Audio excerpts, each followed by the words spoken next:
Bueno, pues en este capítulo continuamos con Santo Tomás de Aquino.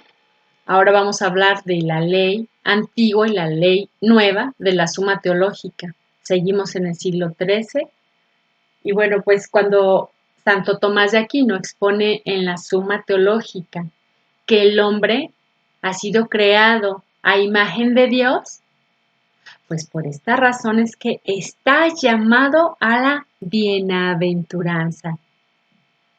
Es decir, a vivir en el reino de los cielos al lado de su Creador, por toda la eternidad.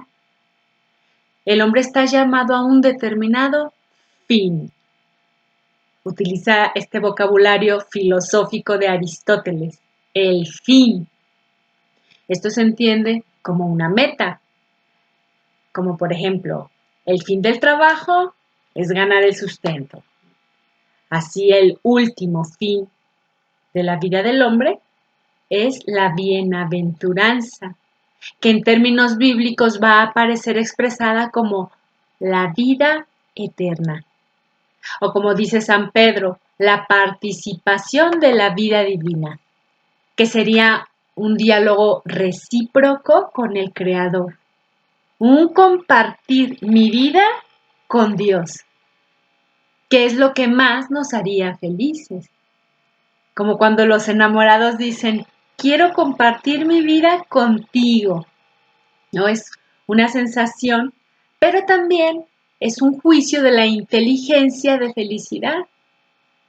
Es decir, que lo que más hace ilusión, lo que me va a hacer feliz, no es esta o aquella actividad, sino estar con Dios hasta el fin del mundo y más allá. Esta imagen en Santo Tomás de Aquino no es nada más como una especie de fotografía, sino que tiene esta carga de vida, de aspiración, un deseo, anhelo. El mismo hombre reconoce en su interior qué es lo que tiene que hacer para compartir la vida con Dios. Este conocimiento de lo que hay que hacer para compartir la vida divina es llamado en la terminología clásica la ley. Y aquí empezamos a hacer unas distinciones que son valiosas para la vida espiritual. En primer lugar, hablarán de la ley moral natural, es decir, que el hombre trae impreso en el corazón un conocimiento o juicio de la inteligencia sobre lo que es bueno o malo, lo que le ayuda a ser feliz o lo que le aparta de la felicidad, que el bien hay que hacerlo y el mal hay que evitarlo, y otros valores o bienes del hombre, ¿no? Como son custodiar la vida, la verdad. Por ejemplo, al principio de la vida es casi instintivo rechazar la mentira. En esta ley natural, el hombre tiene impreso lo que tiene que ver con la propagación y conservación de la especie. Lleva, por ejemplo, una inclinación natural en el procrear y en el comer, que es un bien en sí mismo, mientras esta inclinación pues no esté desmedida. La ley moral natural va más allá del instinto, como los cuidados y la preparación que se debe tener para vivir en sociedad. Eso forma parte de la naturaleza humana. Como decía Aristóteles, el hombre que vive solo o que se aísla, ¿es un ángel o es una bestia? Entre esos otros valores de la ley natural, que todos los pueblos reconocen y que son muy generales, como por ejemplo no matar o no robar, es importante discernir a qué se les llama robar o a qué se les llama matar, porque, por ejemplo, en la guerra, dentro de la sociedad, los que matan al enemigo pues pueden incluso ser llamados héroes. Entonces, bueno, pues dentro de la sociedad pueden variar las ideas o contextos y las circunstancias. Esto ya no es fácil deducir ni discernir, ya no es tan específico. O por ejemplo, ¿no? Que los pueblos en general han reconocido que hay que custodiar las relaciones con los matrimonios en favor de los hijos, pero Eso no quiere decir que todos los pueblos estén de acuerdo en la manera de concretar estas leyes. Algunas poblaciones pueden hablar de poligamia, otros de divorcios sucesivos o incluso abortos permitidos porque atentan contra la vida de la madre. Cada población puede tener reglas diferentes y cada circunstancia puede ser diferente. Pero lo que todos tienen claro es que hay ciertos límites que no puedes traspasar. En todos ellos existen leyes naturales. Bueno, pues en este orden de ideas, Santo Tomás dice que Dios, teniendo compasión de los hombres para ayudar a reconocer mejor lo que es bueno, les dio por mediación de Moisés la primera revelación de la ley, que contiene en buena medida los preceptos de la ley moral natural. Y así Santo Tomás, al ponerse a hablar de esta ley antigua de Moisés, entonces empieza en la Suma Teológica a hacer apuntes, donde uno va encontrando pequeñas luces de lo que es la plenitud de la vida cristiana, lo que es la perfección y realización a la que estamos llamados. Entonces la Suma Teológica es como un edificio ilustrativo que va avanzando lentamente a base de preguntas, respuestas y objeciones que el mismo Santo Tomás de Aquino va armando. Hay que tener paciencia para entender ciertos puntos que él escribe porque no siempre los va a encontrar uno tan claros ni concisos, pero parece que ya teniendo cierta familiaridad con Santo Tomás, pues podremos ir entendiendo cómo visualiza este itinerario del hombre y cómo se va avanzando. Aún herido por el pecado, el hombre puede llegar a esta plenitud de la bienaventuranza. Desde luego que un primer paso del hombre para poder acercarse a Dios va a ser el vivir la ley natural. Primeramente contamos con esta ayuda de Dios, que es la ley antigua, y así a la letra escribe Santo Tomás. Respondo, sin duda la ley antigua fue buena, a la manera de una doctrina. Se muestra ser buena por cuanto concuerda con la razón. Ahora bien, la ley antigua estaba conforme a la razón, por cuanto reprimía la concupiscencia, que contraría a la razón, como se declara en aquel precepto del Éxodo 20:15, que dice, no codiciarás los bienes de tu prójimo. Nosotros sabemos que hay que luchar por reprimir la concupiscencia para gozar de Dios y crecer en amistad con Dios. Y en este sentido, pues ciertamente la ley nos ayuda. ¿Pero es suficiente la ley antigua para alcanzar esta plenitud? Pues aquí Santo Tomás de Aquino hace algunas observaciones y profundiza que van a tener mucha riqueza y muchas luces para nosotros. Él escribe, conviene notar que el bien tiene diversos grados. Hay un bien perfecto y un bien imperfecto. La bondad perfecta está cuando se alcanza su fin plenamente. La bondad imperfecta está en las cosas que contribuyen a este fin pero no lo alcanzan, como por ejemplo, llamamos una medicina perfecta si restablece totalmente la salud, pero es imperfecta si ayuda pero no cura totalmente. Asimismo, una cosa es la bondad de la ley humana y otra la bondad de la ley divina. El fin de las leyes humanas es la tranquilidad temporal del Estado, y esto lo alcanza, cohibiendo los actos exteriores, pero que pueden alterar la paz del Estado. O sea, es decir, que la ley humana va a haber ciertos actos interiores del alma o de la psique que no van a afectar a la ley humana. Se puede sentir coraje, pero actuar según la ley civil aún en contra de lo que se sienta. Pero en cambio, el fin de la ley divina es otro. Dice Santo Tomás, la ley divina mira conducir a los hombres al fin de la eterna felicidad. ¿no? O sea, no solo la felicidad del Estado, sino la eterna felicidad.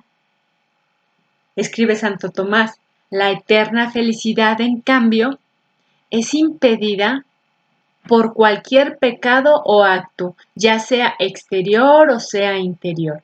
Por eso, en cierto modo, se puede decir que la ley antigua era imperfecta, porque se parece un poco más a las leyes humanas, porque prohíbe la infracción y señala el castigo, pero no es suficiente para la perfección de la ley divina, para producir la eterna felicidad. Santo Tomás pues hace estas distinciones que son típicas de la escolástica, que es este pensamiento filosófico teológico que explica las revelaciones sobrenaturales cristianas y que van de alguna forma pues arrojándonos luz para mostrar cuál es la idea que el hombre tiene de la fe sobre la meta a la cual fuimos creados.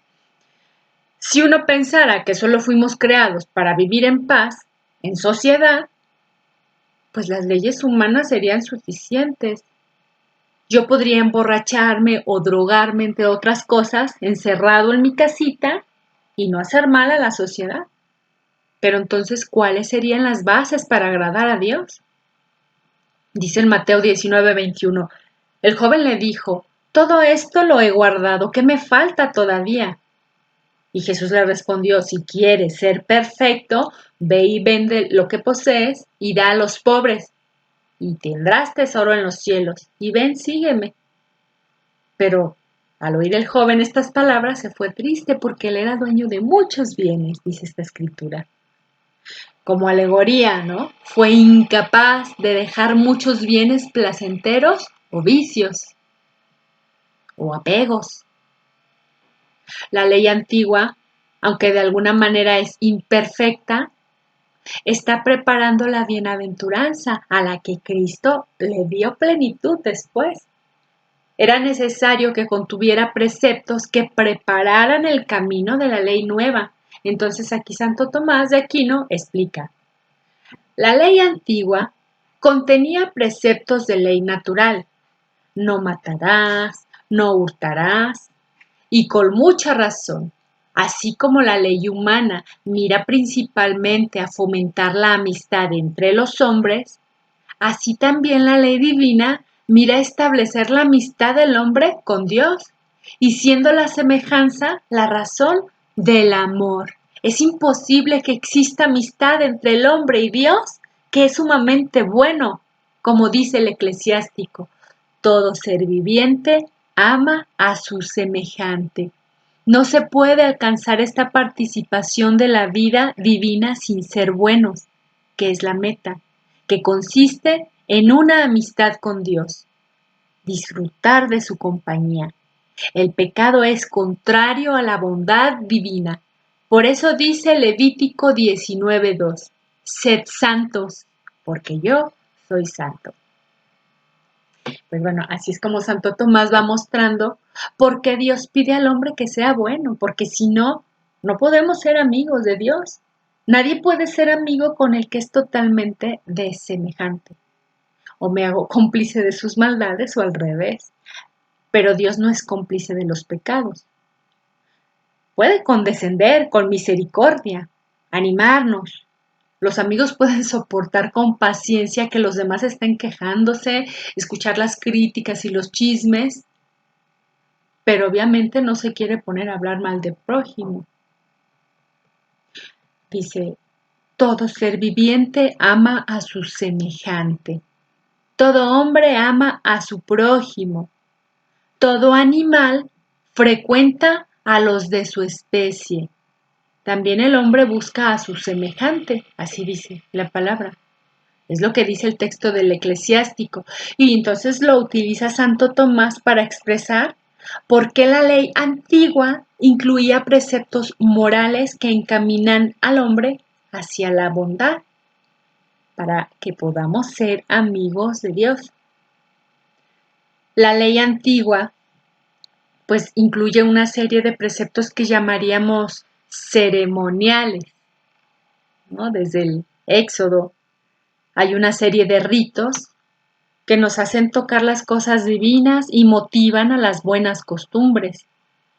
La ley divina encamina al hombre hacia Dios, no solo por actos interiores, ¿no? Como creer, tener fe, esperar o amar, sino también con aquellas obras exteriores con las cuales el hombre manifiesta ser siervo de Dios. A esto le llamamos nosotros el culto divino.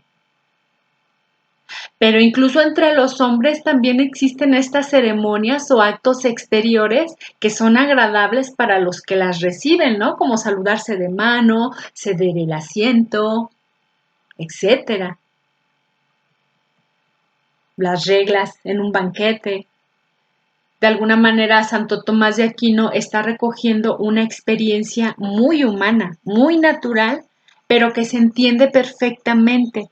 Es como el que prepara una comida, ¿no? En una fiesta. Todos estos pequeños detalles ceremoniales son los que crean vínculos de amistad.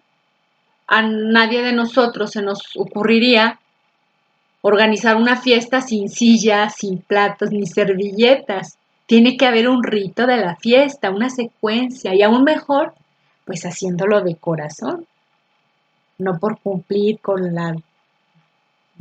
el manual de Carreño. Así son las ceremonias que tienen por objeto el culto divino. Son mandatos de Dios, desde el Éxodo 25 y dice, y háganlo a perpetuidad. Entonces todos estos preceptos dados por Dios y que deben celebrarse precisamente a perpetuidad, ¿no? De hecho se puede leer a partir del Éxodo 25, del capítulo 25 y siguientes, porque estos gestos de latría, sobre todo a Dios, de culto a Dios, ayudan al hombre a conocer mejor a Dios, a tratarlo mejor. Por la ceremonia somos ayudados a conocer mejor, a convivir, a participar y pues obviamente a disfrutar más de los bienes divinos en este caso. Y bueno, así es como Santo Tomás va encaminando para mostrar en qué sentido estos preceptos de la ley antigua son imperfectos y porque de alguna manera les falta plenitud, ¿no? Ya Jesús nos va a enseñar después que se deben hacer con el corazón, ¿no? Como por ejemplo la palabra sano. Se aplica ante todo al que está saludable. También hablamos de los actos que ayudan a mantener la salud, como tomar la medicina, la comida sana, el ejercicio o el descanso. Asimismo, la palabra justificación significa primero el cumplimiento de la justicia, ¿no? Casi un sinónimo de santidad. Sin embargo, en esta idea de la que habla Santo Tomás, si cumplimos estos preceptos morales de la ley antigua, diríamos en este contexto que no producían la justificación. Todos estos ritos ceremoniales no producían la santidad. Él escribe, la ley antigua preparaba a los hombres para recibir la gracia de Cristo que justifica. Y por otra, la significaban. Entonces, ¿qué es lo que está diciendo aquí Santo Tomás de Aquino?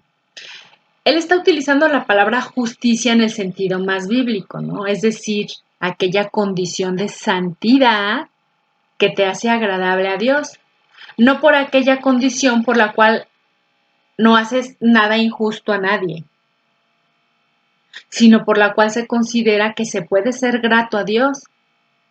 Y como la meta para la que hemos sido creados es la amistad plena con Dios, lo que Santo Tomás de Aquino explica es que aún y cuando se practicaban todos estos preceptos morales de la ley antigua, pues eso no te hace totalmente grato a Dios, no es suficiente. Entonces, para ilustrar esto en la Suma Teológica, Santo Tomás hace la comparación entre la ley antigua y la ley nueva. Es decir, que después de la ley antigua, es decir, la ley de Moisés, Dios ha dado además una ley nueva en Jesucristo. Específicamente hablando, la ley nueva es tal cual el don del Espíritu Santo. Esta es la idea que está tomando Santo Tomás. Es lo principal del Nuevo Testamento. y en lo que está toda su virtud, es en la gracia del Espíritu Santo que se da por la fe en Jesucristo. Es decir, por el conocimiento de Jesucristo que se tiene al leer la Biblia, específicamente los evangelios. Por consiguiente, la ley nueva principalmente es la misma gracia del Espíritu Santo. Entonces, la comparación entre ley antigua y la ley nueva, Santo Tomás dice que por más bien que se porte uno, cumpliendo los preceptos de la ley moral, eso no te hace forzosamente amigo de Dios. Luego escribe, según hemos visto atrás, toda ley ordena la vida humana a conseguir un fin. Se pueden distinguir dos leyes.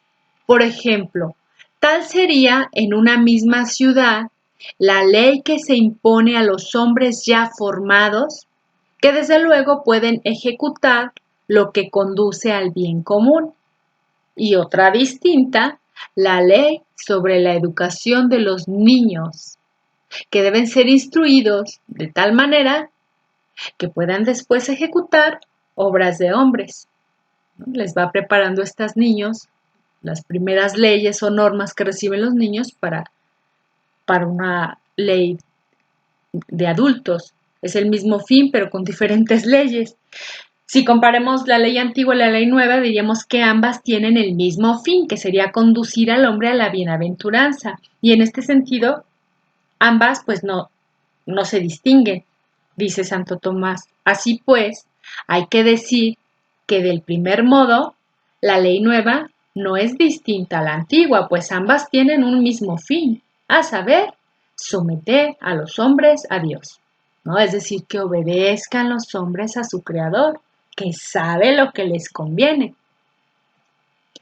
dice Santo Tomás. Ahora bien, uno mismo es el Dios del Nuevo y del Antiguo Testamento, según aquello de Romanos 3:30, que dice, uno mismo es el Dios que justifica la circuncisión por la fe y el prepucio mediante la fe.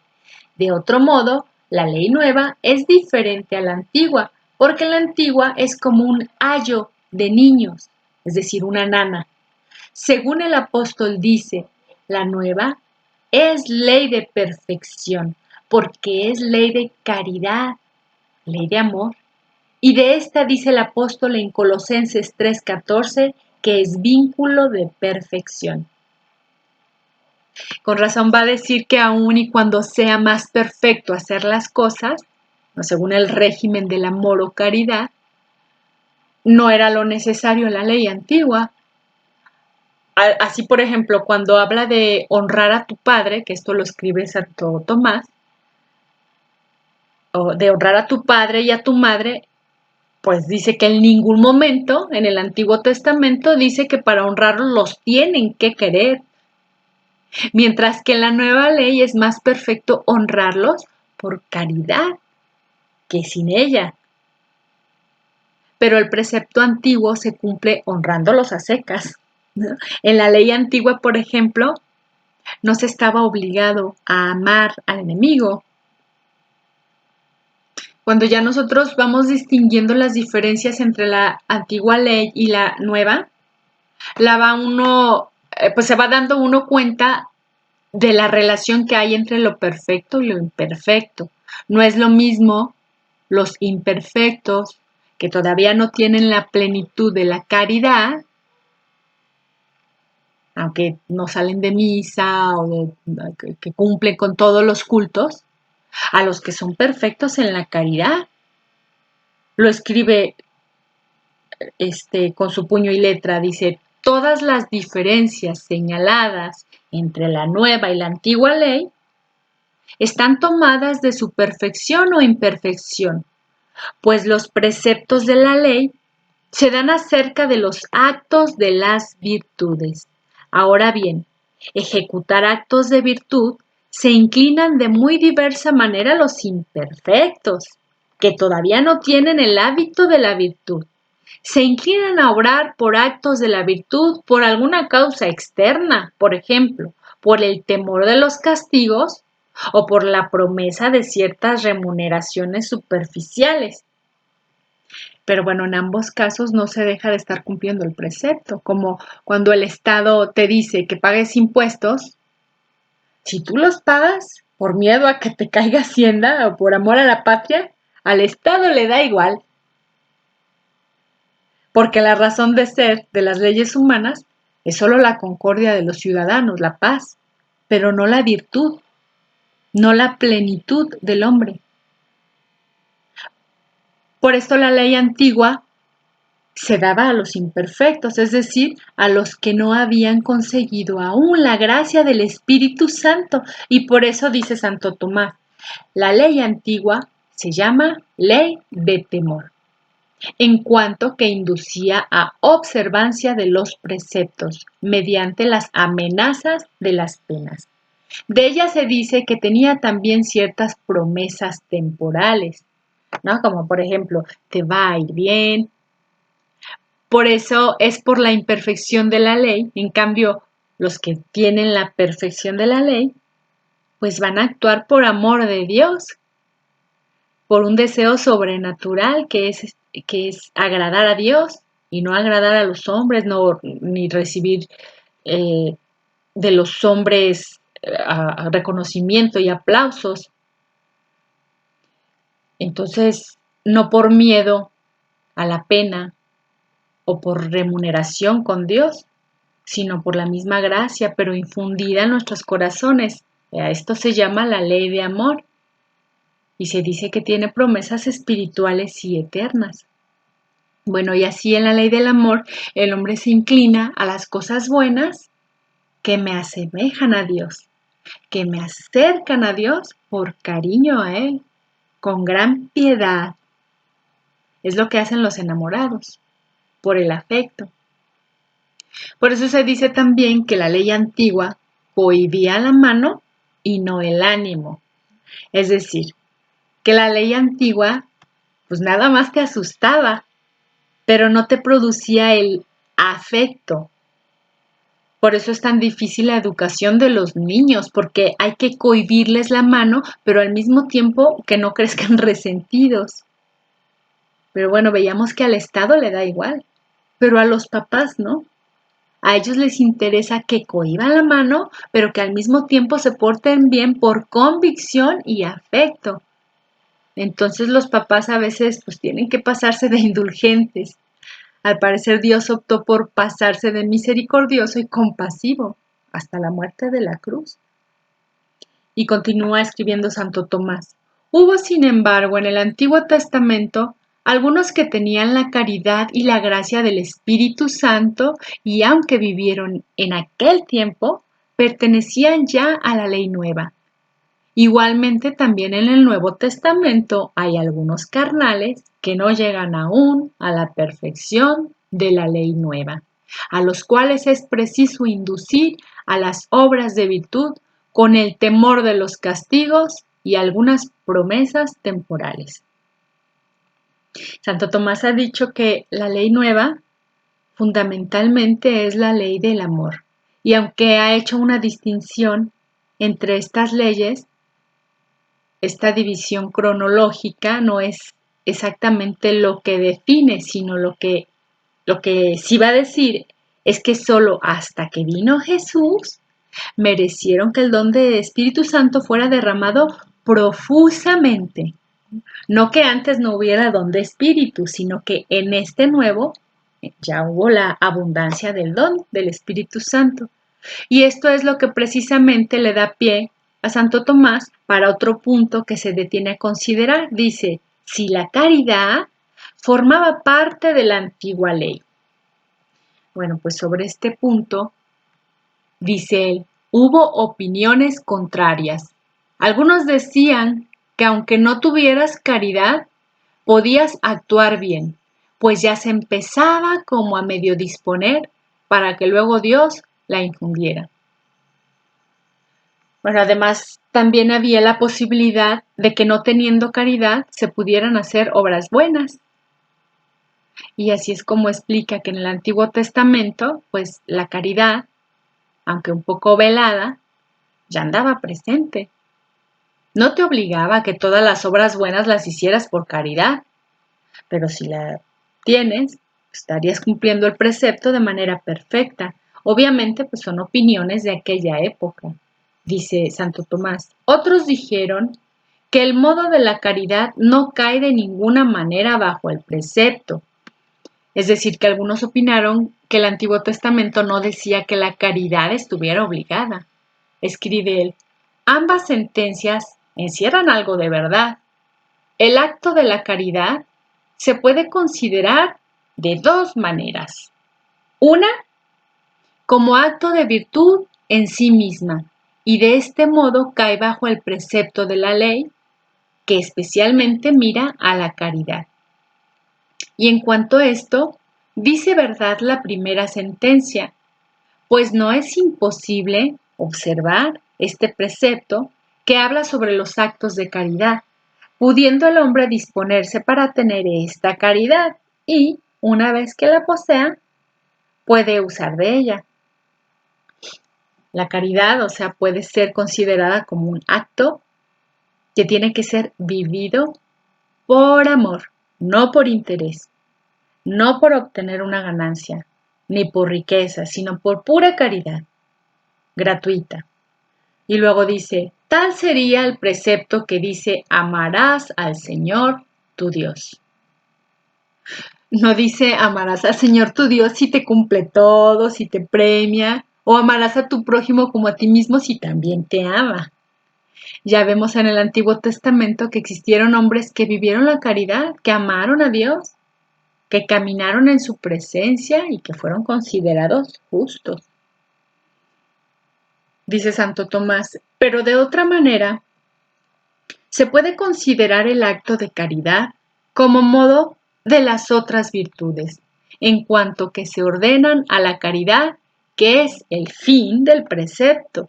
En este sentido, la caridad no cae bajo el precepto. Bueno, obviamente estamos hablando del Antiguo Testamento. Dice, por ejemplo, en el precepto, honra a tu padre y a tu madre, no se incluye que se honre a los padres por caridad, sino solo que se los honre, de suerte que quien honra a los padres, aunque no tenga caridad, no por eso es transgresor de este precepto, aun cuando lo sea del que mira el acto de la caridad, por lo cual merece su castigo. Bueno, esto es del puño y letra de Santo Tomás. Y esto le sirve a Santo Tomás, esta distinción le sirve para mostrar que no todos los preceptos del Antiguo Testamento obligaban a la caridad, pero que pues ya se está preparando.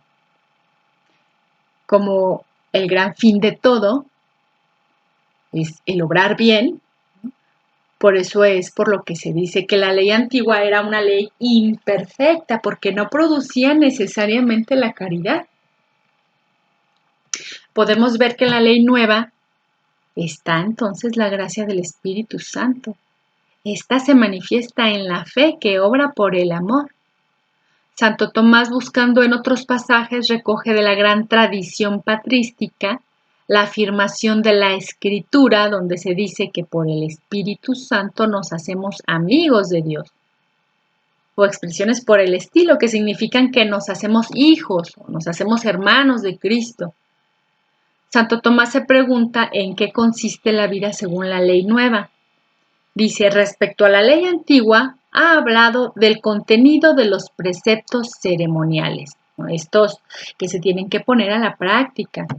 Si la ley nueva tiene también ciertos contenidos ceremoniales, entonces, ¿cómo se viven?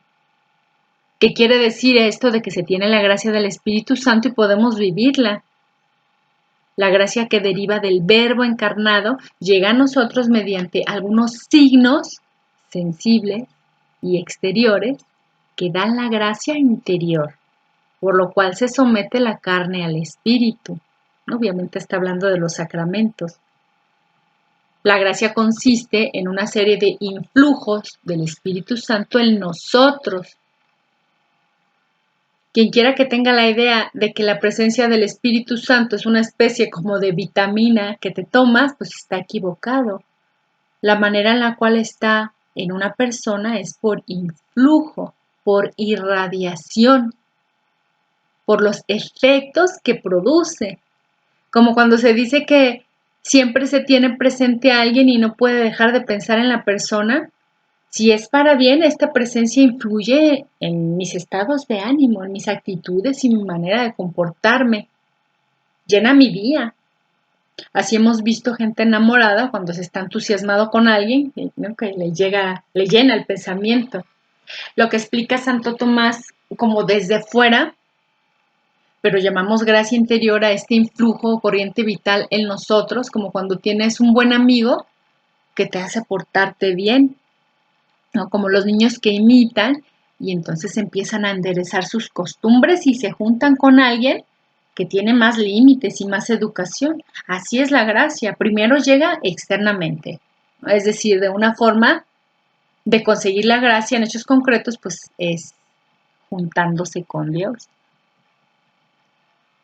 Dice Santo Tomás, así pues, las obras exteriores pueden pertenecer a la gracia de dos modos. Uno, como causadoras de la gracia. Y tales son las obras de los sacramentos que han sido instituidos en la nueva ley, como es el bautismo, la Eucaristía y los demás. Pues por los signos sensibles, como son los sacramentos, ¿no? Que han sido instituidos en la nueva ley, hay otras obras exteriores que también son producidas por el impulso de la gracia, ¿no? Como por ejemplo la profesión de fe, el credo, eleva el espíritu y luego evidentemente está la presencia de la gracia interiormente a manera de corriente y vitalidad interior. Con razón, de manera secundaria, la ley nueva contiene pues esta serie de preceptos que ordenan nuestra vida, que nos ayudan a vivir según la gracia.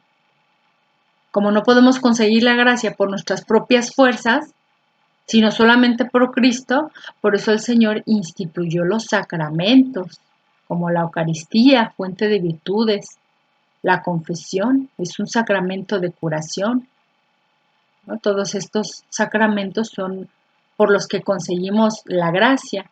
Y él escribe a la letra, las ceremonias de la ley antigua no podían contener en sí realmente la virtud que brota de Cristo encarnado, muerto y resucitado, como son los sacramentos de la ley nueva. Y así no podían purificar del pecado, como el apóstol dice en Hebreo 10. Imposible era que la sangre de los toros o de los machos cabríos quitar los pecados. Por esto el apóstol llama a estas ceremonias en Gálatas 4:9 elementos pobres y flacos. Flacos porque no pueden limpiar del pecado, pero esta flaqueza les viene de su pobreza porque no encierran en sí la gracia, ¿no? Como la tienen los sacramentos. Entonces los signos sensibles, llamados sacramentales, serían los medios externos de los sacramentos por los cuales nos acercamos a Dios, ¿no? Estos sacramentales como son el óleo, la imposición de las manos en el bautismo, etc. Con razón el Catecismo de la Iglesia Católica dice que los sacramentos son como fuerza que brota del cuerpo de Cristo. Y dice Santo Tomás de Aquino que los sacramentos son como una prolongación de la humanidad de Cristo. Como somos corpóreos, tenemos cuerpo, no somos 100% espirituales, a nosotros Dios nos llega también corporalmente, no hay otro camino.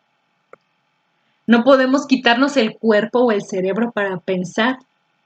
Y las cosas más espirituales pues nos llegan sensiblemente, son procesadas por la sensibilidad. Después dice, para el recto uso de la gracia se nos dejaron las obras de caridad, las cuales, en cuanto necesarias a la virtud, pertenecen a los preceptos morales que también existían en la ley antigua, y por eso, en esta parte, no era necesario que la ley nueva añadiera precepto alguno acerca de las obras exteriores. Pues en este sentido, las normas exteriores de la ley antigua, como las de la ley nueva, son parecidas, Por ejemplo, que no hay que matar, que no hay que robar y estas cosas por el estilo. Pero luego Santo Tomás muestra que la ley nueva de alguna manera es elevada a una perfección mayor.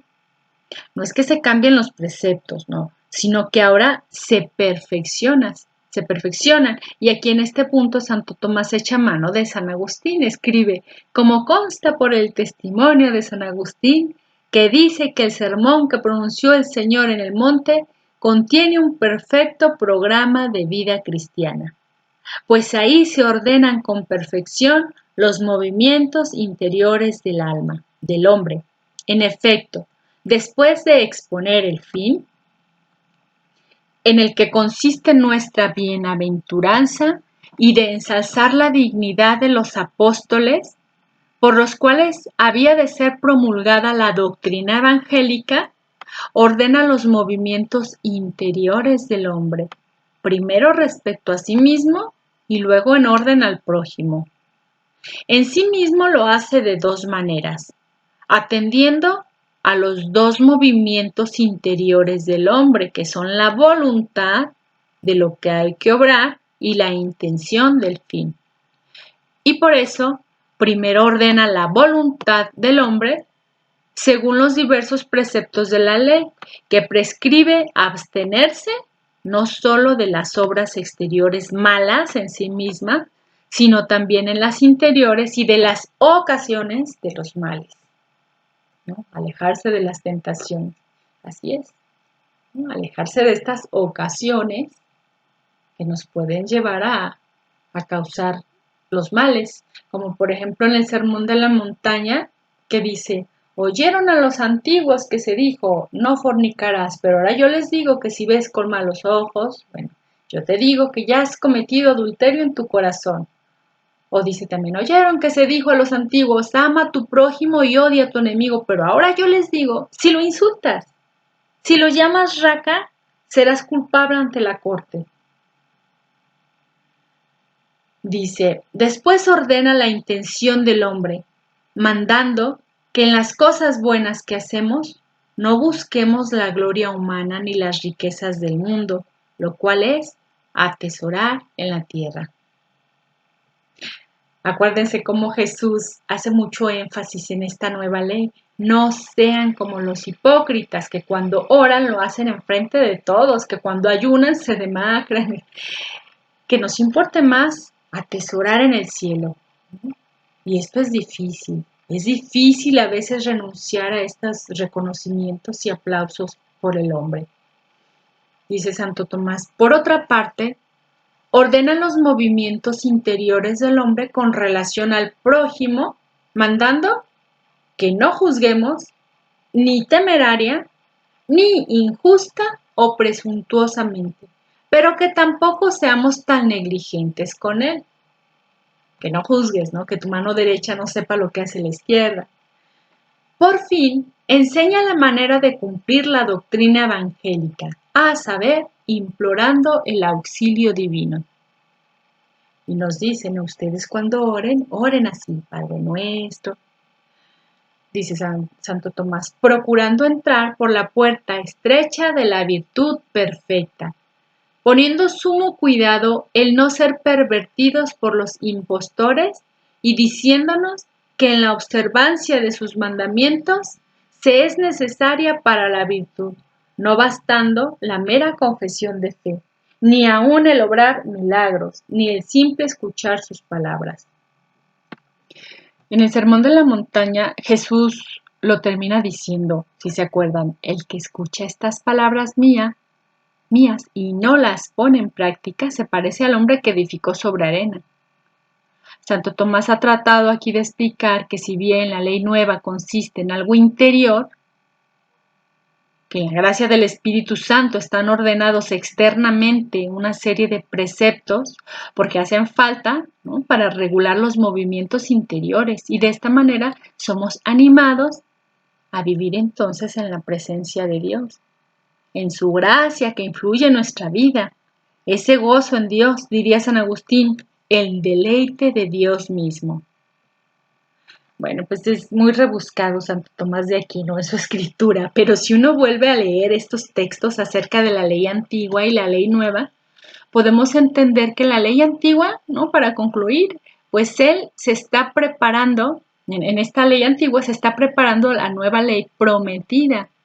No es que la ley antigua fuera abolida, como explicó Jesús, sino que llevadas a su perfección, ¿no? En el amor, que es hacer las cosas por amor a Dios, pues una vez más podemos ver que los santos nos enseñan a reconocer el verdadero lenguaje del amor, es decir, toda esa ley que Jesús resumió en la ley del amor y que fue preparada desde antigua, dice, esta es mi nueva ley, dice Jesús.